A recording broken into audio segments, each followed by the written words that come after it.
17h, Romain Schianetti, j'en profite pour rebondir sur ce que nous dit notre reporter.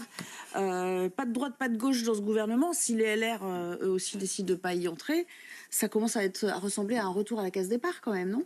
Écoutez, nous on est extrêmement déçus, tout ça pour ça, toutes ces annonces, ce suspense, alors qu'il y avait eu d'abord un échec de Michel Barnier. Nous on avait une demande assez simple qui permettait de se projeter sur 30 mois, qui permettait d'avoir la stabilité, c'est-à-dire d'avoir un Premier ministre issu de la gauche, dans la mesure, encore une fois, il y a 3 blocs à peu près équivalents, mais la coalition de gauche, avec un programme commun et cohérent, est arrivée en tête. Ça nous paraissait légitime de nommer quelqu'un de consensuel, qui irait aller discuter texte par texte, une forme de pacte de non-censure avec le centre. C'est ce qui nous paraissait légitime et de manière à entendre le rejet de la politique d'Emmanuel Macron exprimé par les Français à la fois aux élections européennes et exprimé particulièrement aux élections législatives. Là, il nous nomme quelqu'un qui incarne finalement la continuité de sa politique, le soutien d'Emmanuel Macron de la première heure. Et donc, pour nous, le signe n'est pas très positif. Donc, mais vous voulez quoi ? On attend de déçus. voir quand même quel est son agenda parlementaire ? Évidemment, nous, on n'est déjà pas dans la non-censure a priori. Je préfère prévenir Monsieur Bayrou, les mêmes causes produiront les mêmes effets. S'il nous remet un autre casting avec le même PLF qui sacrifie les services publics, qui ne prend pas en compte la justice fiscale, qui ne prend pas en compte la transition écologique nécessaire, qui préserve encore ses amis multinationales et milliardaires, très clairement, il y aura une deuxième censure et Emmanuel Macron aura remis une pièce dans l'instabilité institutionnelle du pays. Par contre, au nom de la stabilité gouvernementale, au nom, je dirais plutôt de l'intérêt supérieur de la France et au nom de l'intérêt des Français qui attendent des choses pour leur pouvoir d'achat, qui attendent des enseignants dans leurs écoles, qui attendent des moyens pour leurs hôpitaux, on est ouvert à la discussion et on est disposé tout en s'inscrivant dans l'opposition. Je confirme qu'on ne rentrera pas dans un gouvernement de droite. Le PS fait la différence entre la droite et la gauche.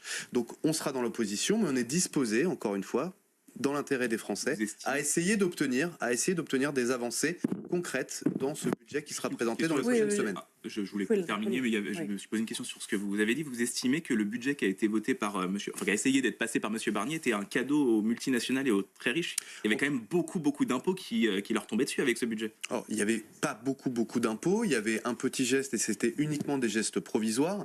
Et très clairement, déjà le choix de Michel Barnier, c'était plutôt un gage donné au Rassemblement national et pas un gage donné à la gauche. C'est-à-dire mais peu importe les partis politiques, en l'occurrence, c'est les riches allaient payer beaucoup avec ce budget-là. En l'occurrence, dans le fond, nous, la Cour des comptes nous explique que si aujourd'hui le budget va mal, c'est pas qu'on dépense trop, c'est surtout qu'il manque des recettes et que l'État s'est privé de recettes et de cotisations depuis 7 ans. Position de se braquer à la moindre chose et d'essayer de trouver des modus vivendi. Romain Schianetti, est-ce que vous êtes sensible à effectivement cette explication ? Et quand il s'agit de compromis, qu'est-ce qu'il pourrait trouver ? Qu'est-ce qui pourrait faire qu'il trouve des compromis avec vous sur quelle mention exactement ? Qu'est-ce qui ferait que vous ne le censuriez pas a priori ? Je réagis aussi à ce qu'a dit Madame Prisca-Thévenoud. La continuité du pouvoir, c'est pas un objectif absolu en soi. Il n'y aura pas de continuité sans justice. Pour nous, ça c'est clair. Donc, encore une fois, on sait que notre programme est strictement notre programme. Pour nous, en tout cas, au Parti Socialiste, il n'a jamais été question, quand on pèse un tiers de l'Assemblée, de l'appliquer. C'est pas le sujet. Simplement, je voudrais que, quand on nous demande de sauver la République, qu'on se rappelle que la République, c'est une démocratie. Et qu'en démocratie, le peuple choisit à travers un vote. Et qu'à travers un vote, les Français ont condamné, ont dénoncé la politique menée depuis 7 ans, soit en votant NFP, soit même en votant RN. Et que si l'objectif de M. Bayrou, comme c'était celui de M. Barnier, c'est absolument de préserver le bilan sans entendre les cris d'alerte des Français, sans entendre les besoins des Français, ça ne pourra pas fonctionner. Nous, on a sans mettre des lignes rouges tout de suite, il est nommé depuis une demi-heure. Mais il y a quand même quelques thématiques. Je voudrais parler des retraites.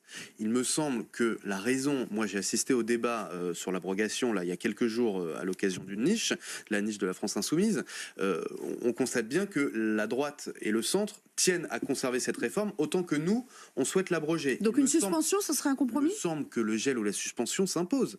Il me semble de dire, écoutez, on la met de côté, on l'abroge pas, mais on la met de côté, et charge au prochain président de la République dans 30 mois, qui aura une nouvelle majorité, j'espère plus stable, soit d'ancrer le fait qu'on s'assoit sur cette réforme, on la supprime, soit de l'inscrire définitivement dans les textes et qu'elle s'applique.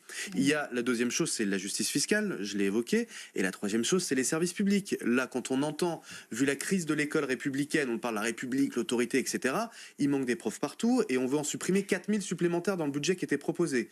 Et pour moi, la santé, l'hôpital, c'est aussi deux totems qui me paraissent quand même assez importants. D'accord, donc il faut revenir là-dessus. Exactement.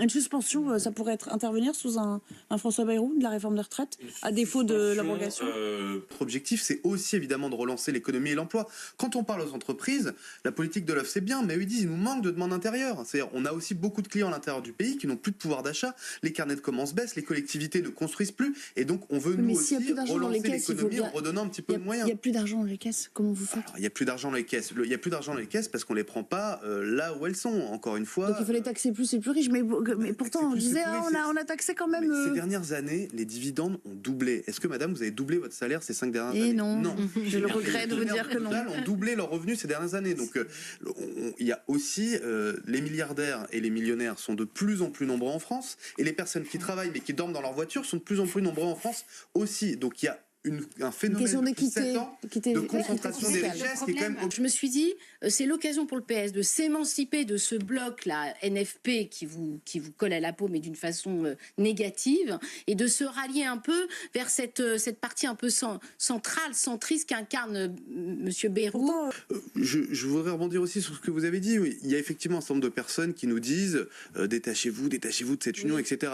Quand il y a un tripartisme avec la gauche, le centre libéral et l'extrême droite, la place du Parti socialiste, elle est bien à gauche.